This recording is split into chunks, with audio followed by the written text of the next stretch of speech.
Hello students, in this lecture we are going to discuss Poisson's ratio and Hooke's law. So let us start with the Poisson ratio.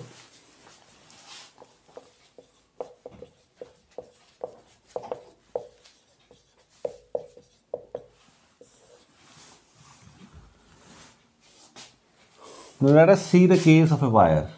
A wire is there.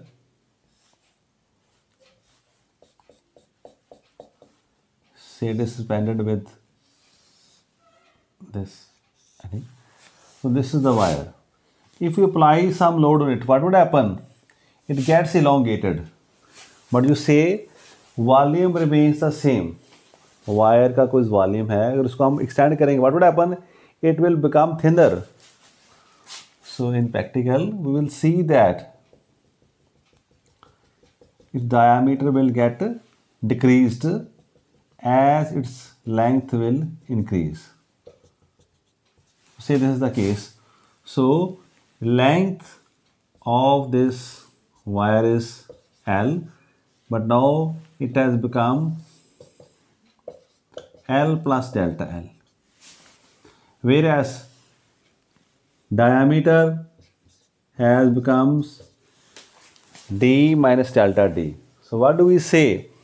When length of wire is increased, its diameter decreases.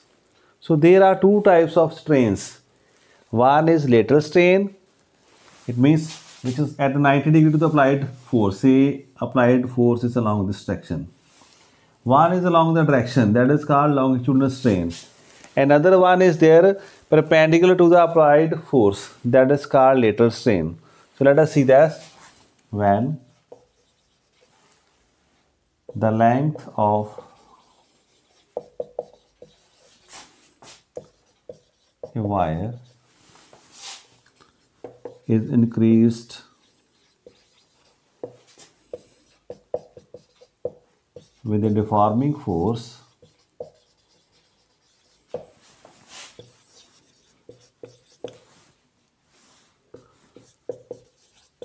the diameter of the wire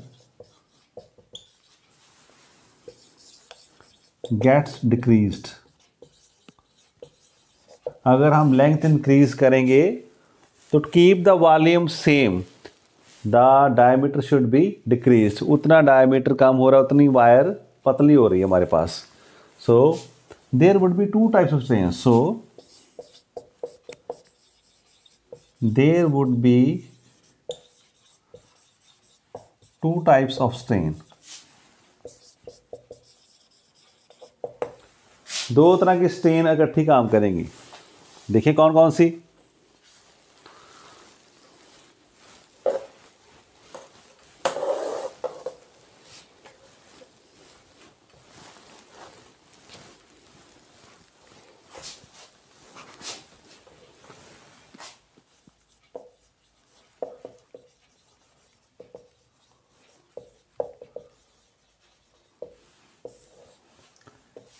It is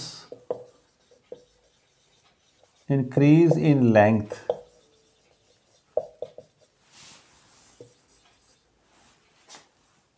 along the, it is due to, लिख लो ऐसे,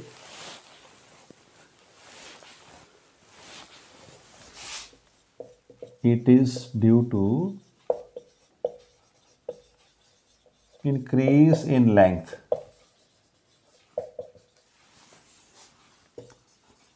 along the direction of applied force. Means deforming force. जो force हमने apply की है that is deforming force, उसी की length, उसी की डायरेक्शन के अलॉन्ग लेंथ इंक्रीज हो रही है. It is given bye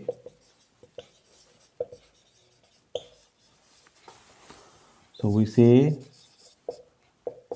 longitudinal strain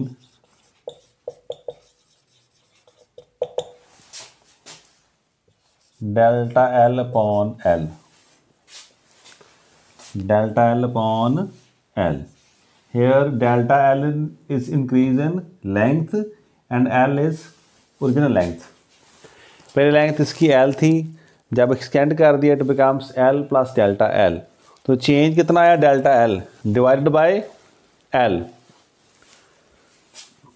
now there is second type of strain that is called lateral strain.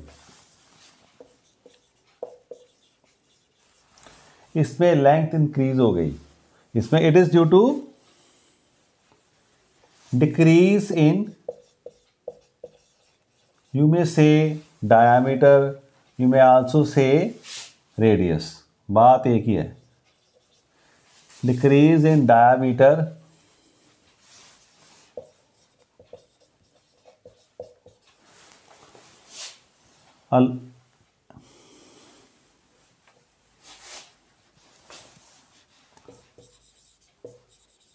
perpendicular to direction of applied force. It is given by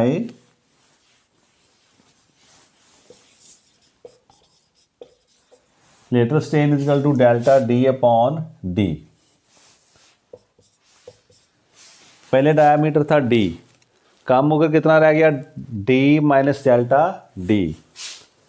so delta D change divided by original diameter. So there are two type strain, हमने देखी दो तरह की strain है हमारे पास। एक longitudinal जो आ रही है लेंथ इंक्रीज होने के कारण, दूसरी कौन सी हमारे पास है, जो डायमीटर डिक्रीज हो रहा है उसके कारण जो आ रही है, दैट इज लेटरल स्ट्रेन। दोनों की रेशो का हम कहते हैं Poisson ratio. What is Poisson ratio,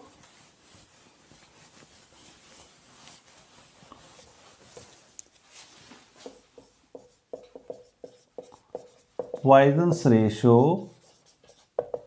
is defined as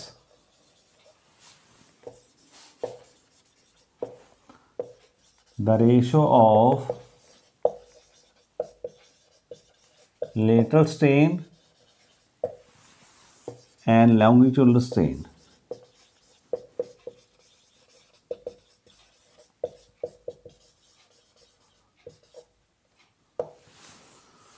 तो it is noted by sigma, इस सिंबल का नाम क्या है, सिग्मा। सिग्मा तो लेटरल स्ट्रेन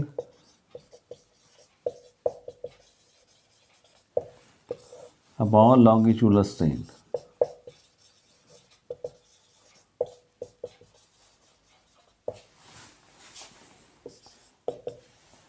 लेटरल स्ट्रेन कितनी आ रही है, delta L upon L, delta D upon D। आप नोट करो यहाँ पर हम माइनस साइन भी लगा सकते हैं। माइनस साइन ये पता चलेगा अगर लेंथ इंक्रीज हो रही है तो डायमीटर डिक्रीज हो रहा है, लेंथ इंक्रीज हो रही है diameter is getting decreased. So sigma may be written like this, delta L upon L D upon delta D। It can also be written in terms of radius। अगर diameter की form में नहीं लिखना, radius की form में given है, so we can also write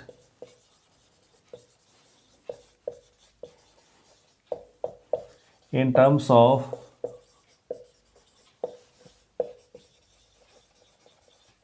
radius of wire R।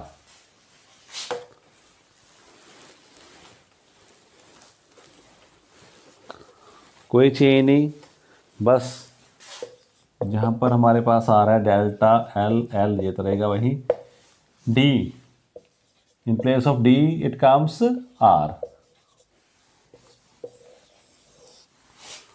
Both are equally valid। So this is Poisson ratio। It depends upon the nature of material and the way it is deformed। उसके nature क्या material का और किस तरीके से उसे deform किया जा रहा है, that will give the ratio of Poisson ratio. तो ये एक पैरामीटर है, आप नोट कर लो। Next we are coming to the important topic Hooke's law.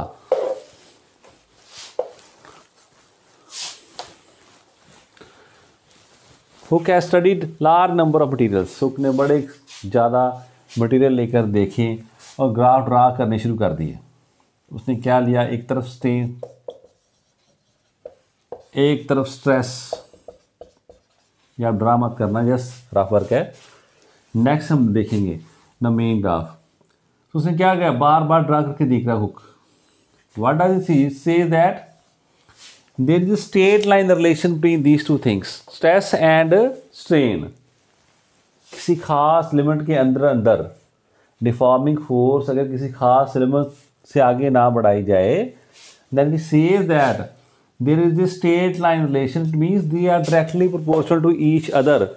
If stress is increased, strain will also get increased. More the stress, more is the strain. So Hooke's law says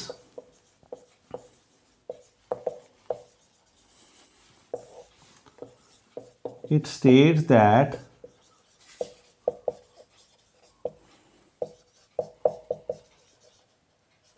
with an elastic limit,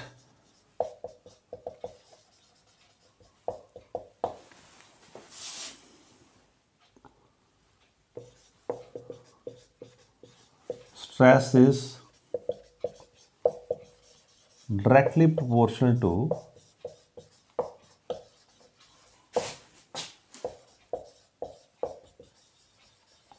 strain.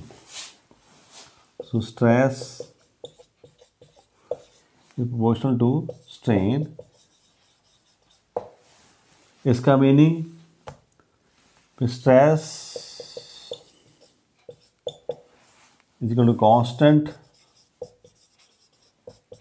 Proportionality constant हमारे पास आ जाएगा। Whenever we remove this sign, this is sign of proportionality, जब भी हम इसको remove करते हैं तो there will be a constant there, तो कोई ना कोई कांस्टेंट हमें लेना पड़ता है। तो what is that constant, the constant is stress upon strain. ऐसे लिख लो इसे, स्ट्रेस एंड स्ट्रेन, इसकी रेशो हमेशा कांस्टेंट रहती है। इसी कांस्टेंट का नाम क्या है, modulus of elasticity.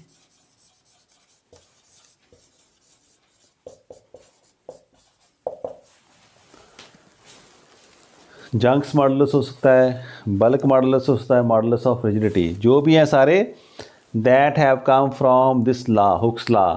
Stress is directly proportional to strain, so stress upon strain is a constant and it is given by modulus of elasticity.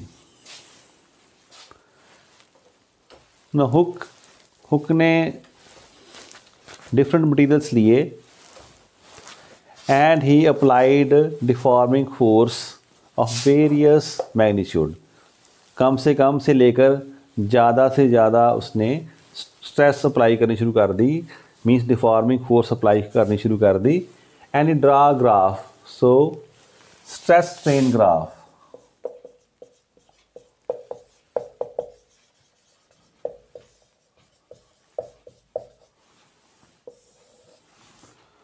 So you draw a graph like this, एक graph मिला ऐसा,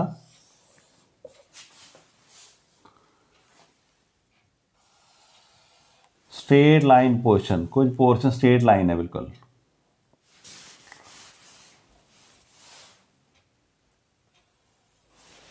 फिर bend होना शुरू हो गया, यहाँ से बढ़ता बढ़ता increases and goes this point. On this side stress is taken, on this side strain is there. So what do we see? In the initial stage, when stress is increased, strain also gets increased, and the graph is a straight line.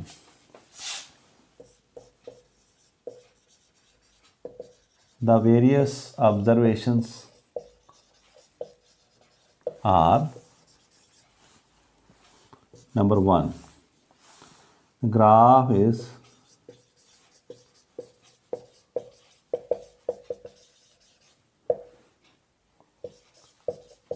straight line from O to E.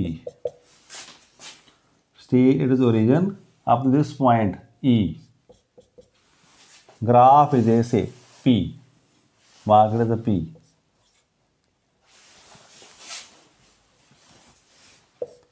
It is a straight line. P means proportionality. P हमने वैसे note कर लिया proportionality. They are proportional to each other. So there is a fixed ratio. As this fixed ratio means graph is a straight line. Ratio is fixed here. इसकी slope fix कर दी किसने? Slope is stress upon strain. ये fix हो गई बात. In this region,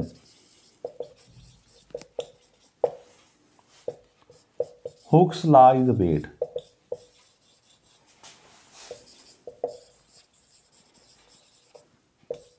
And so, stress is directly proportional to strain. यही वो reason है जिसमें स्ट्रेस स्ट्रेन के डायरेक्टली प्रोपोर्शनल है, जो हम कहते हैं इसके नीचे नीचे रहेगी तो that law will be obeyed. Done? Now what will happen if stress is increased beyond this point? इसके आगे आप स्ट्रेस को इंक्रीज कर दो, we will reach at a second point. The graph is not straight line from P to E.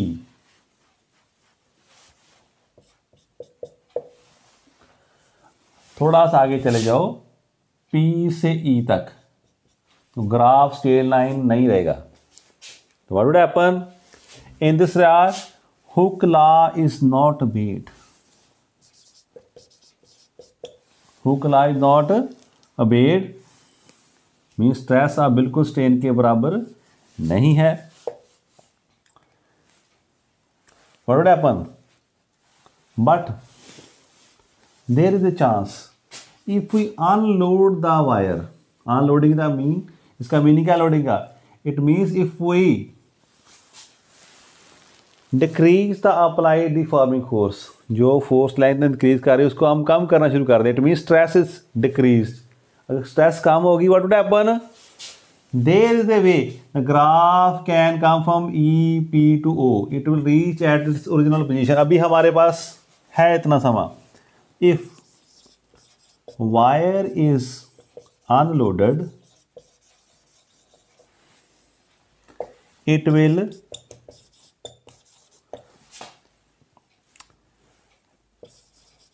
come through path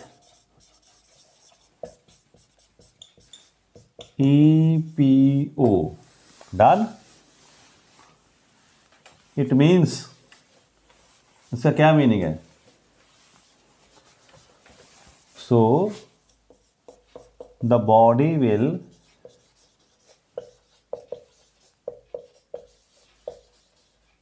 regain its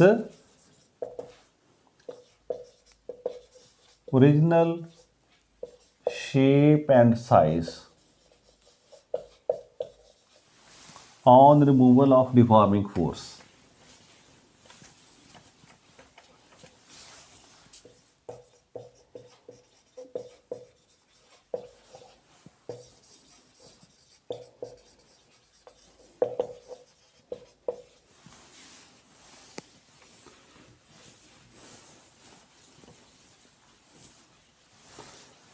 E is called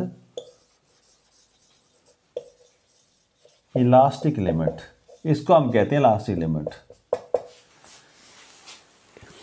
इसके नीचे नीचे अगर आप ड्रा करना चाहते हो, फोर्स को रिमूव करोगे तो what would happen? The graph would come at O. It means on the removal of stress. अगर स्ट्रेस बिल्कुल जीरो हो जाए तो स्ट्रेन भी बिल्कुल जीरो हो जाएगी. इट मीन्स कोई भी चेंज बॉडी में नहीं आएगा. अगर हमने डिफॉर्मिंग फोर्स को रिमूव कर दिया है, body will regain its original shape and size. पूरी तरह उसको गेन कर जाएगी. बट अगर इसके आगे भी हमने नहीं किया, if we try to increase stress beyond this, मान लीजिए कि पॉइंट हमारे पास ए है. If we try to move further third stage, if stress is increased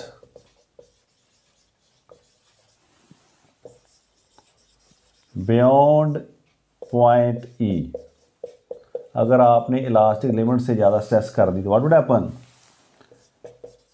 there is large increase in strain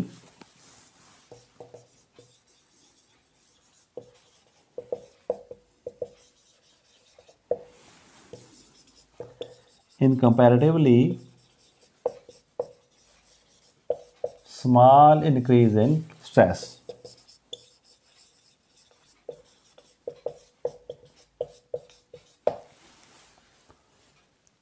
इसके आगे व्हाट वुड हैपन, इस point E से ए अगर जाओगे व्हाट वुड हैपन, स्ट्रेस थोड़ी इंक्रीज की, स्ट्रेस तो बड़ी कम इंक्रीज की, but we have travelled this distance, इस तरफ ज़्यादा चलेगी। इट मीन्स थोड़ी स्ट्रेस इंक्रीज करने से ज़्यादा स्ट्रेन प्रोड्यूस हो गई। So this has happened. If अगर आप चाहते हो कि लो we want to remove the deforming force, कि आप चलो हम ना डिफॉर्मिंग फोर्स को वापस करना शुरू कर दें, डिक्रीज करना शुरू कर दें, तो it will not follow this path, ये इस पाथ फॉलो नहीं करेगी। What would happen, it would follow a path like this, ऐसा एक पाथ फॉलो कर लेगी। It will reach here and this region it is called permanent set. उसमें permanent body में चेंज आ जाएगा इस स्टेज पर। If we remove deforming force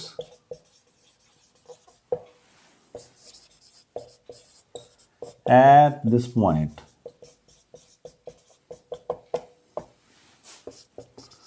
the path will not be AEPO but will be AO dash। आप ये अपना retrace path नहीं कर सकती, आप बॉडी अपनी ओरिजिनल शेप में नहीं आएगी, बॉडी में एक permanent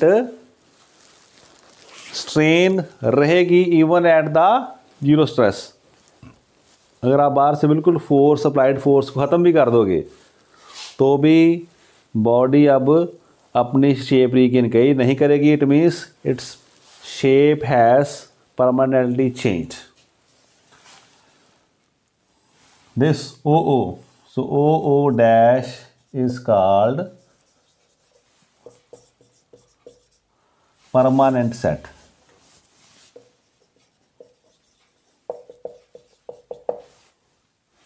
It means the shape and size has changed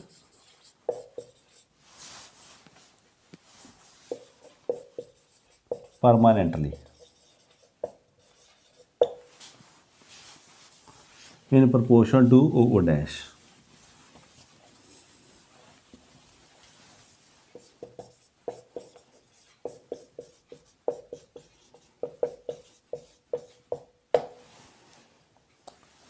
A is called yield point। ये आगे हम नेक्स्ट पॉइंट में ज़्यादा क्लियर हो जाएगा तो रहने दो यहाँ पर। सो व्हाट हैड हैपन, हमने नोट किया ई लिमिट है। सो दिस रीजन अगर मान लो आप O to E, अरे so that is called elastic region. इसके आगे अगर ई के आगे चले गए तो body has rechange its shape permanently. It means it will behave like a plastic body। Now the plastic region will start from point A.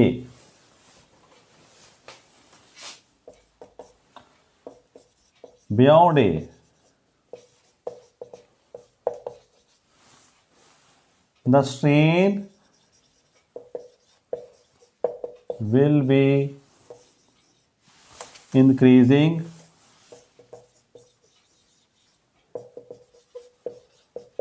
without any further change in stress. The body starts behaving like a plastic body. Point A is called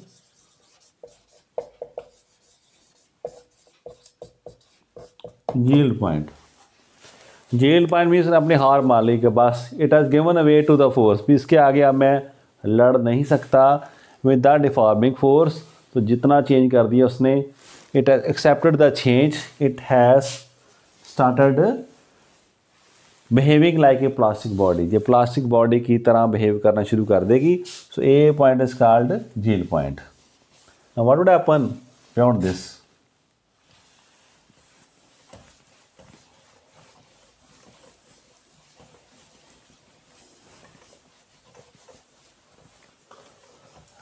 अभी भी आपने और check करना है, और आगे जाकर देखते हैं क्या होता है.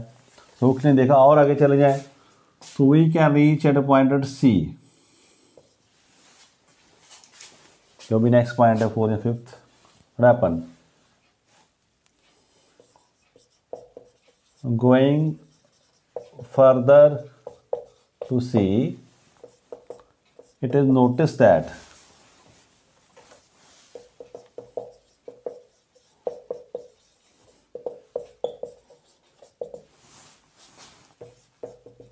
strain will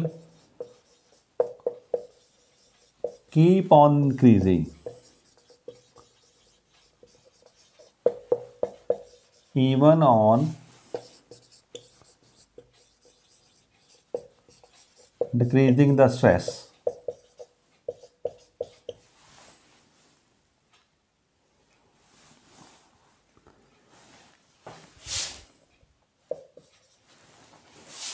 And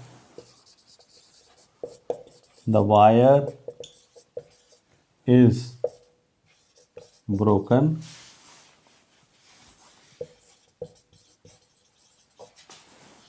at point B.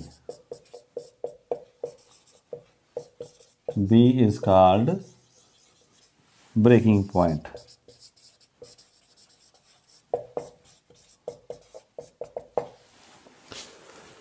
इसके आगे आप चाहें भी कि चलो हम स्ट्रेस डिक्रीज़ करने शुरू कर दें, डिक्रीज़ भी करेंगे तो उस कम स्ट्रेस के कारण भी आप बॉडी इतना उसमें जोर नहीं है कि उसको रीगेन करने की कोशिश करे. It is like a flow, उसने फ्लो करना शुरू कर दिया. ये फ्लो ना, it will keep on moving, Kings will develop their and it will get broken. So that is the breaking point here. So this region is plastic region. Region E to B is plastic region. इसे हम plastic reason कहते हैं. आप body में permanent change आ जाएगा तो deforming force से मूव करने के बाद भी ये अपनी शेप रीगेन नहीं करेगी. सो this is the stress strain graph. इसमें से और दो बातें निकल के आती हैं. फिर there are two types of material, brittle materials and ductile और मैलेबल मटेरियल्स. उनके बारे में देख लेते हैं.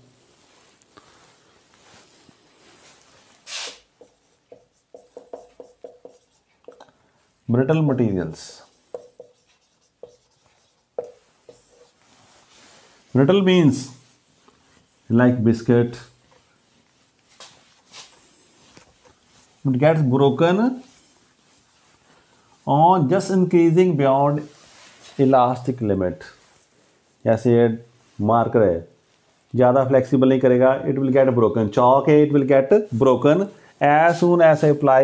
हम इसको ज़्यादा बेंड नहीं कर सकते. It means it has very small region. So plastic region very small. In this case, region EB is very small, and so body gets broken if we apply force just beyond elastic limit. आप elastic limit से थोड़ी सी भी ज़्यादा force apply करोगे वो अपना shape change करेगी, it will get broken, उसका ब्रेकिंग पॉइंट पास ही खड़ा है। सो दूसरे मटेरियल कौन से हैं जिनकी शेप हम चेंज कर सकते हैं, जैसे मेटल्स है उनकी हम प्लेट्स बना सकते हैं, उनकी वायर्स बना सकते हैं। सो अभी ductile,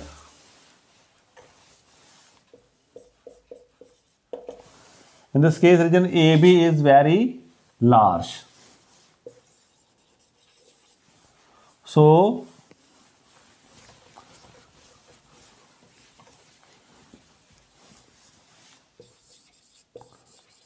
body behaves like a plastic, body beyond elastic limit.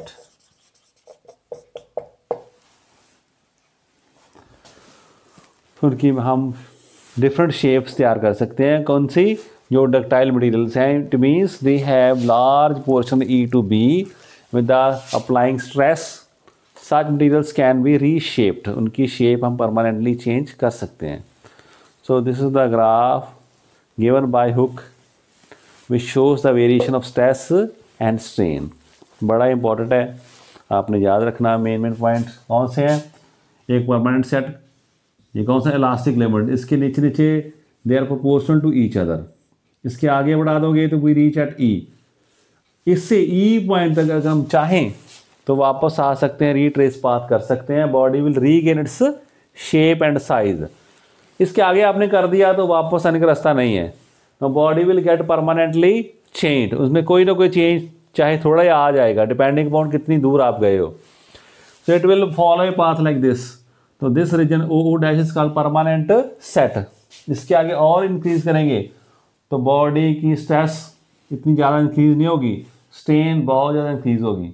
अब आप चाहोगे भी मैं स्ट्रेस कम कर लूँ, बट नॉट, स्ट्रेस कम करते करते ही बॉडी विल री gain a very large strain, उसमें किंग्स डेवलप हो जाएंगी and it will get broken. So that will lead up to breaking point.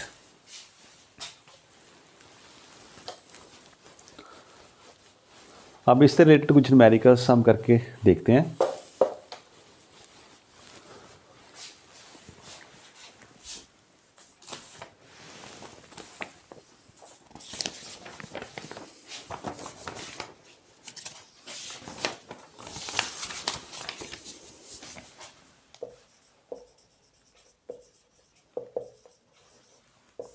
Let's try first one.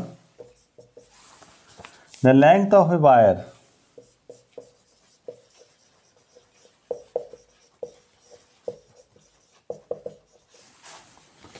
increases by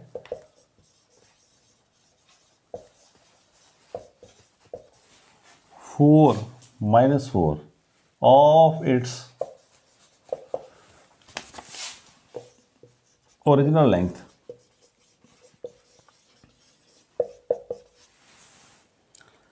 When a stress of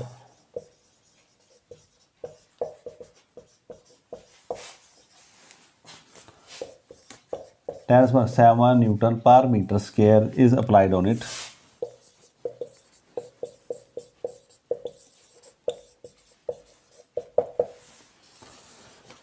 calculate Young's modulus of elasticity. Calculate its Young's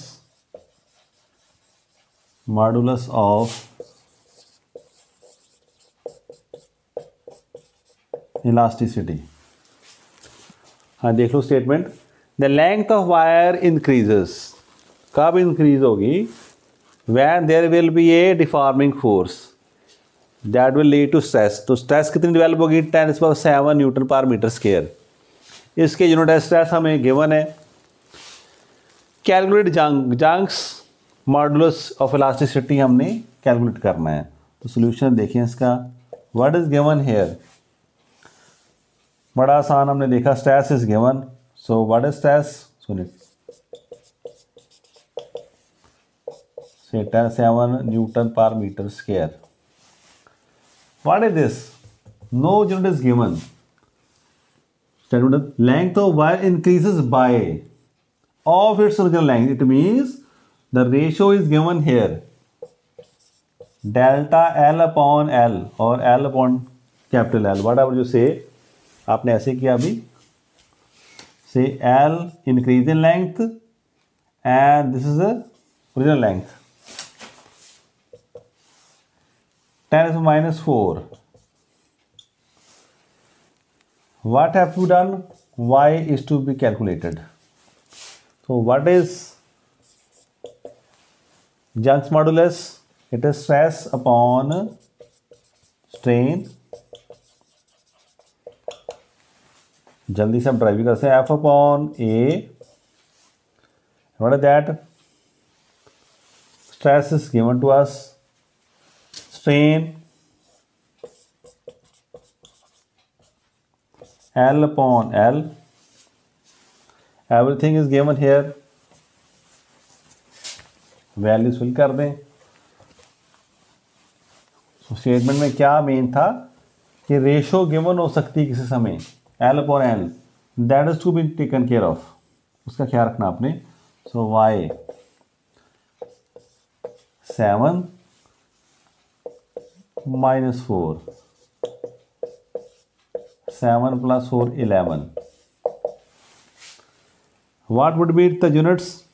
आपको पता है strain has no units, तो units of stress would be unit of Young's modulus, Newton per meter square. बड़ा आसान simple numericals आते हैं पर बच्चे फिर भी नहीं करते।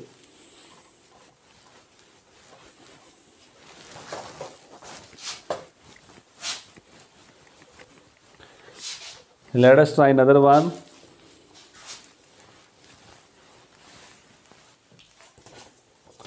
A steel wire of length 2 meter.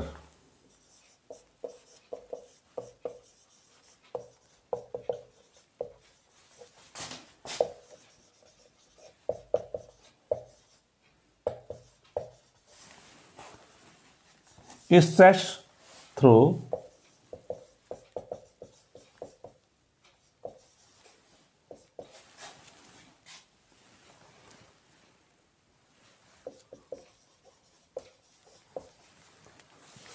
2 mm.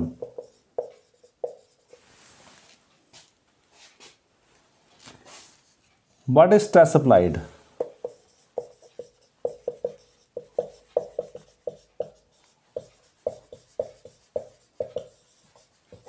Stress find करनी है। गिवन कि Young's modulus of steel is, Young's modulus of steel is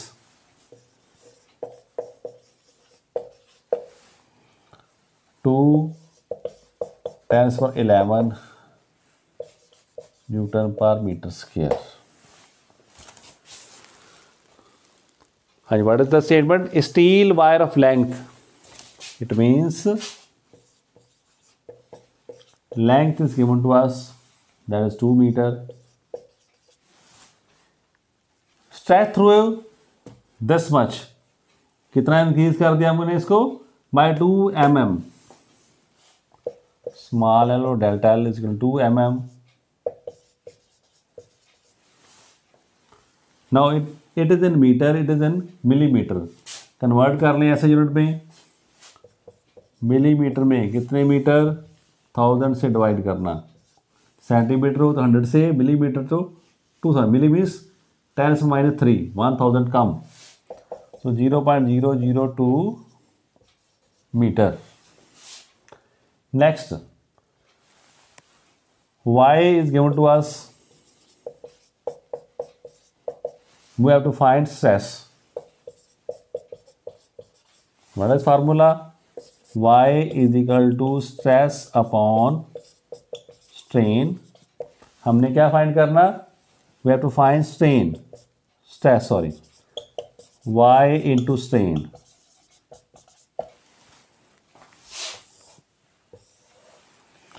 Y stress is equal to y into strain.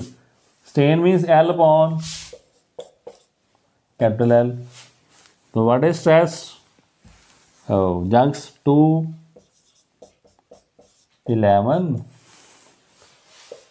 2 here, 0, 0, 2. So what would be the answer?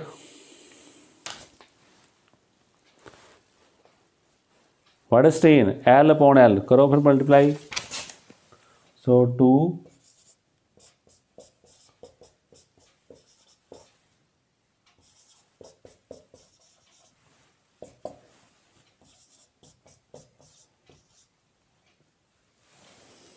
(11).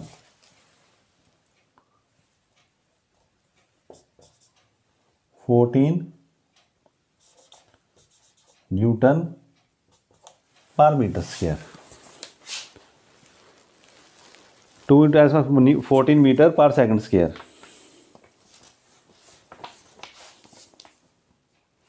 Oh, sorry. It is small l, 0.002 and capital L is 2. थोड़ा सा ख्याल रख लो please. Small l 0.002, capital L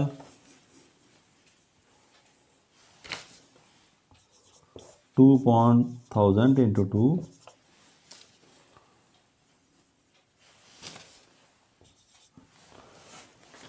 Newton per meter square. So क्या रख लेना, small l is strain, capital L is original length. इसमें change थोड़ा सा, हाँ करेक्ट कर लो please. So this is the answer. Stress is 2 × 8 Newton per meter square. And let us try another one. Note कर लिया आपने.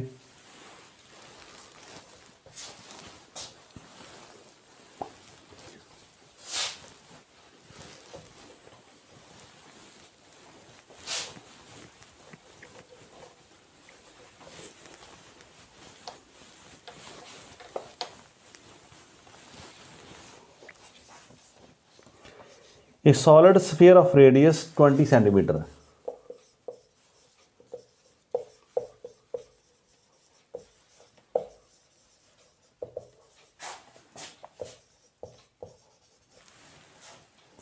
is subjected to a uniform pressure, is subjected to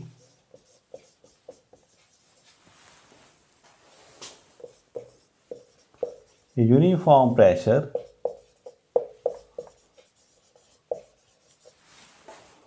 of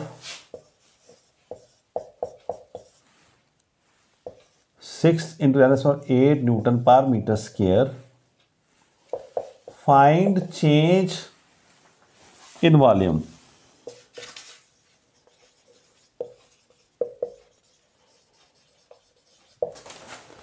What is given here? Bulk modulus of sphere is, bulk modulus of sphere is 3.14 11 Newton per meter square.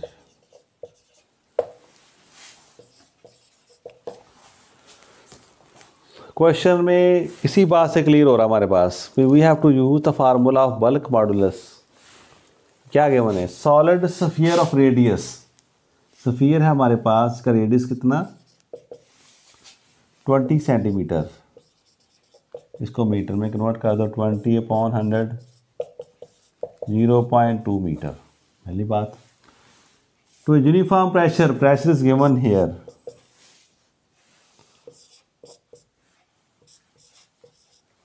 Newton per meter square.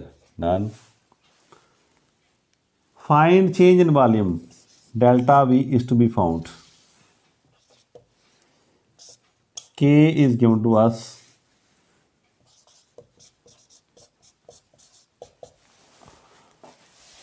So what would be the relation? याद करो. We have what is bulk modulus of elasticity? K is equal to PV upon delta V. Stress upon strain. Stress क्या था? Force upon area meet pressure. And strain delta V upon this V. So delta V PV upon K. P हमारे पास है, K भी हमें given है, V नहीं पता. तो what is radius is given here. So what is volume of a sphere? 4.3 pi r cube. So what is pressure? 6 10 power 8 into 4 pi 3.14 r square 0.2 square 2 cube upon 3 into k 3.14 11. करो solve.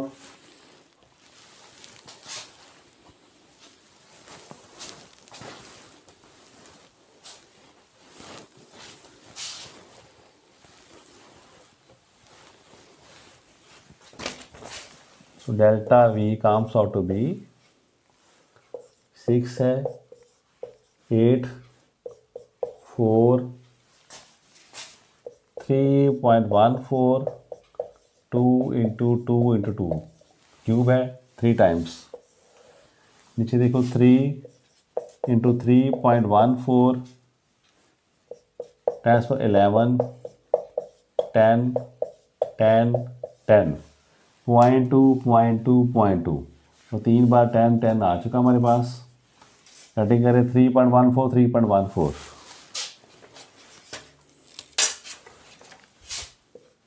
Cancel out.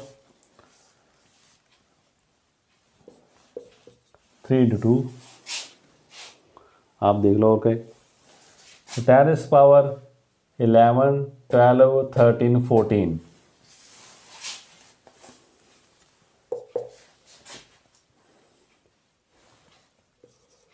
32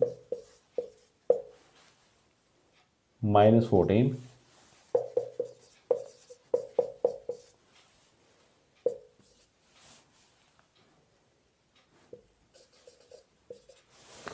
metre cube.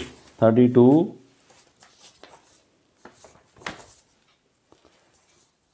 आ रहा हमारे पास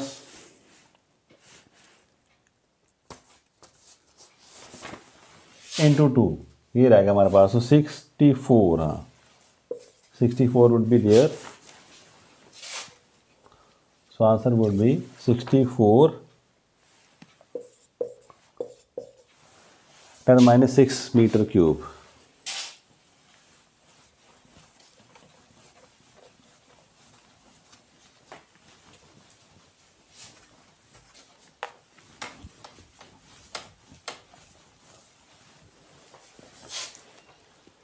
note कर लो please. Let us try another one.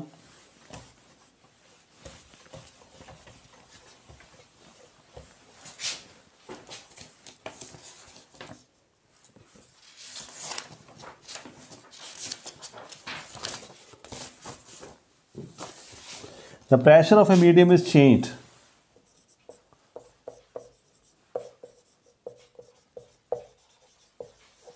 The pressure of a medium is changed from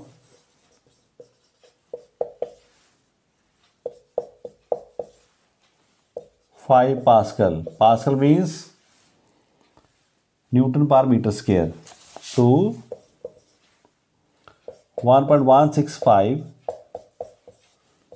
Pascal, and change in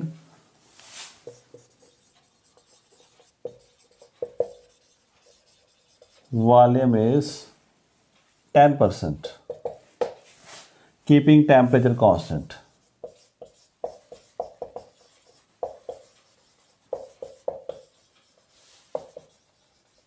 it means और कोई parameter change नहीं हमने किए. Find the bulk modulus of medium.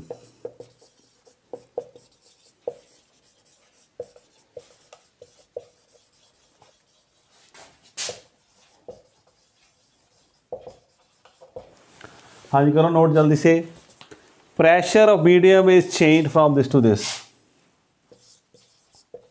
So what is the applied pressure. तो pressure is कितना apply कर दिया, पहला इतना था, एक्स्ट्रा कितना अप्लाई किया, दिस मच. तो pressure would be, this is the applied pressure. It comes out to B 0.155 pascal. इतना प्रेशर जो एक्स्ट्रा हमने अप्लाई कर दिया. Volume by 10%, it means delta V upon V. 10%, इसका meaning 10 upon 100. 0.1. Keep it temperature constant. We have to find K, हमने find करना. What is K. K is equal to P delta V upon V. Sorry, P V upon delta V. Stress upon strain. Strain mean delta V नीचे, V ऊपर. What is P air. 0.1555 into this change delta V upon V. नीचे आएगा 0.1. करो solve. सो 0.155 Newton per meter square और pascal, whatever you say. This would be the answer. Newton per meter square लिख लो, pascal, one and the same thing. So note down please.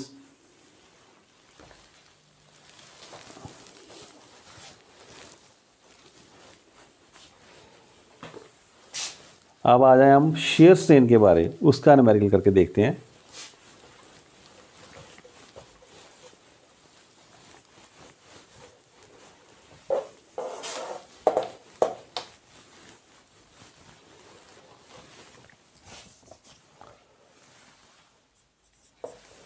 A square metal slab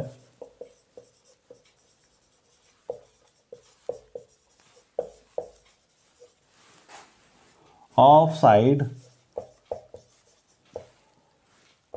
50 centimeter and thickness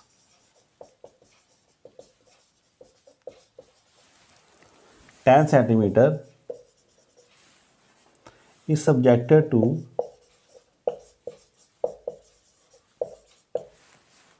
a shearing force of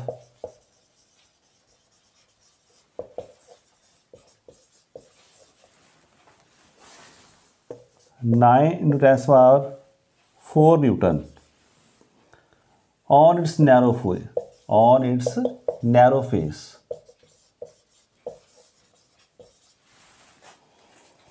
The lower edge is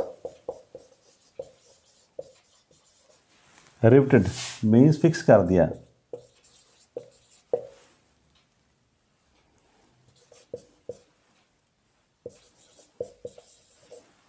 To the floor.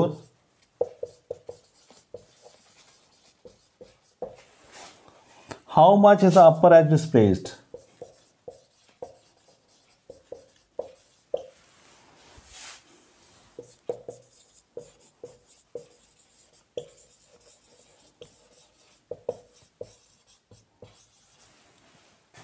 If shear modulus of metal is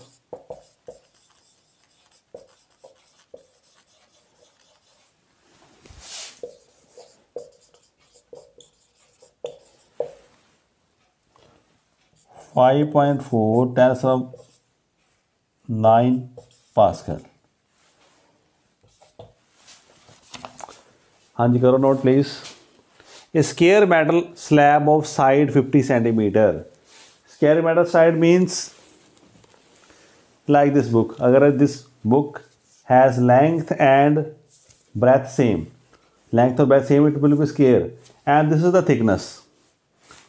So side is 50 centimeter. Square कैसा है?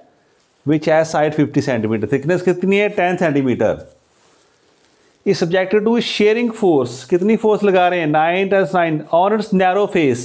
Narrow face means ये face जो narrow face है, इस face पर हम force लगा रहे हैं ऐसे. तो this side will be shifted to this side.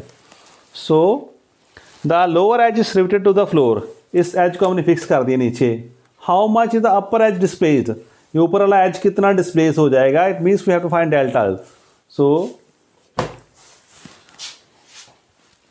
यहां पर एक डायग्राम ड्रा करते हैं, थोड़ी स्पेस बनाकर.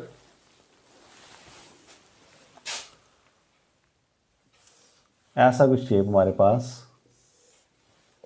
सॉरी हमने स्क्वायर स्लैब ले रहे हैं हम. ऊपर से देख रहे हैं 50 सेंटीमीटर जो थिकनेस इसकी है ऊपर, दैट इज 10 सेंटीमीटर. इसको जब फोर्स लगी, it get displaced by this much.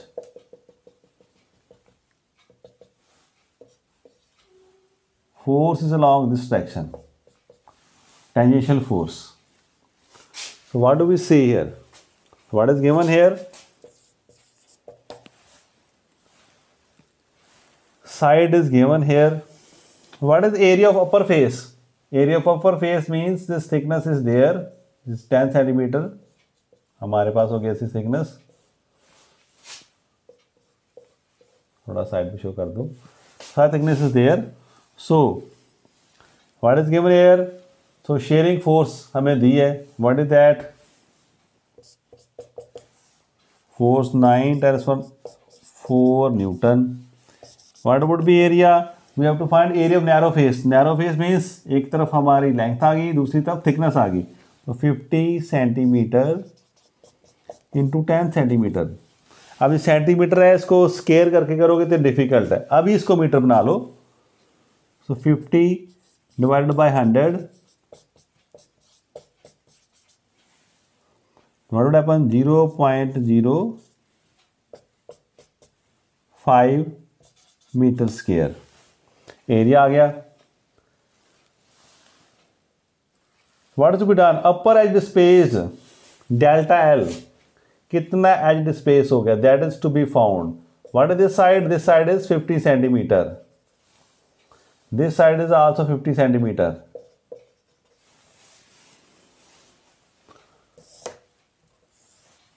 Delta L is to be found. Delta L हमने फाइंड करना है.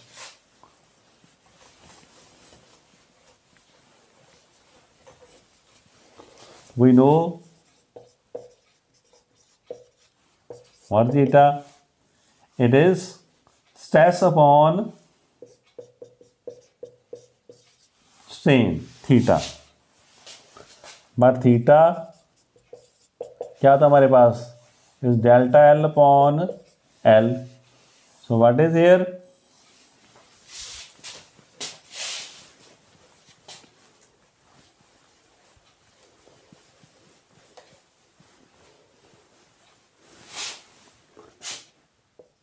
Eta is equal to, note करो please, eta is equal to F upon A delta upon L, means F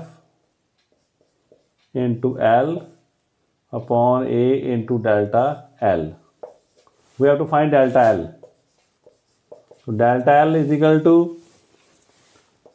FL eta A. If you come on this side, what do we see? Delta L. What is that force? Force is 9 10 power 4. Force is given to us. What is L? Length of this side 50 centimeter. Length between two planes. नीचे वाला जो fix plane है, ऊपर वाला plane जो move कर गया 50 centimetre. तो 50 सेंटीमीटर का कितना करोगे? Divide by 100. So it means 0.05. L आ चुका हमारे पास, अगर नहीं तो यहाँ एल लिख लो please. L is equal 50 centimeter means 0.5 meter L है। Eta is given to us 5.4 10 9 into A. What is A here? 0.05 metre square. सभी को सॉल्व करो।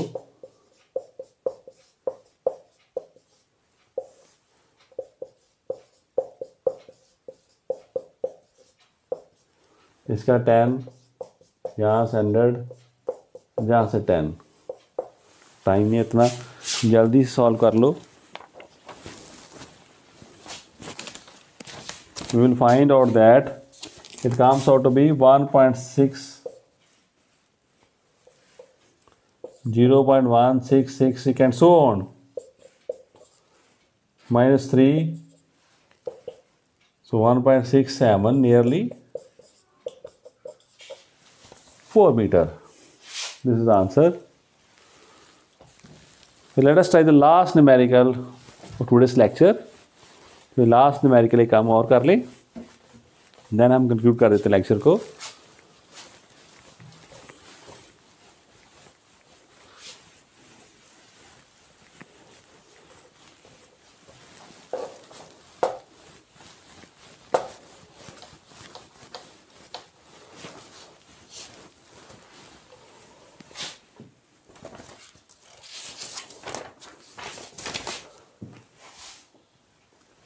A rubber cube of side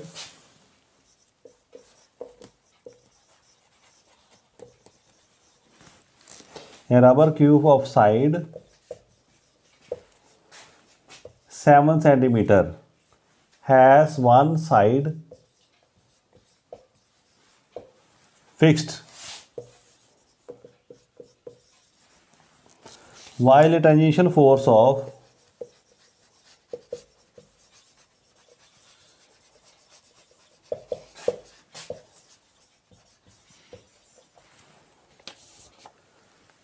200 kilogram weight, a force is given in kilogram weight, is applied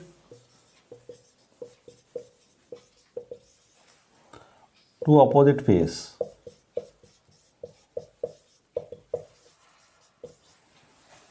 Find the shear strain produced.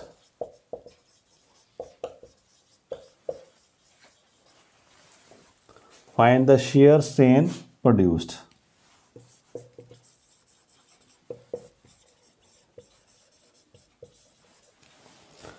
Modulus of rigidity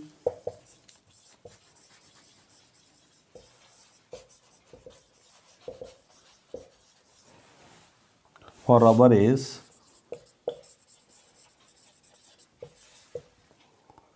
2.5 newton per meter square.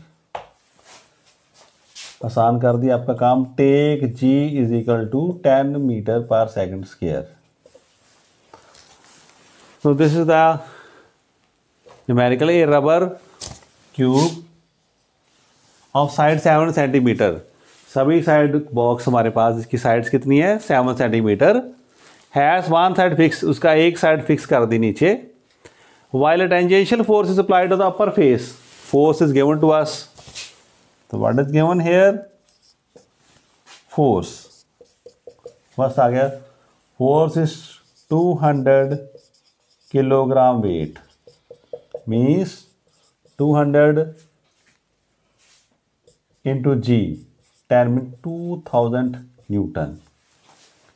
Side is given to us, L is given to us 7 centimeter, means 7 upon 100, 0.07 meter. Find the shear strain produced. By the shear strain, theta is to be found. Modulus is given to us, eta is given to us. So eta is given 2.5 10 power 6 Newton per meter square. So from this modulus rigidity, we know that which formula has to be applied. कौन सा apply करेंगे? बड़ा आसान। Theta given by this force upon area. What is this? F upon A upon theta. What is theta? F upon A. So what is missing here? Force is given to us, side is given to us. Theta is given, theta is to be found, theta is given. We have to find area. तो जहाँ पर area भी लिख लो. What is the area of length into length? So what do we see? F L into eta. सभी की value fill करो, calculate करके देखना. You will find that it comes out to be 0.32 radian. ये calculation खुद ही करके देखना. So these are few simple numericals जो सभी टाइप्स हमने डिस्कस कर लिए हैं. In the next lecture we will move to the another property that is pressure. Thank you class.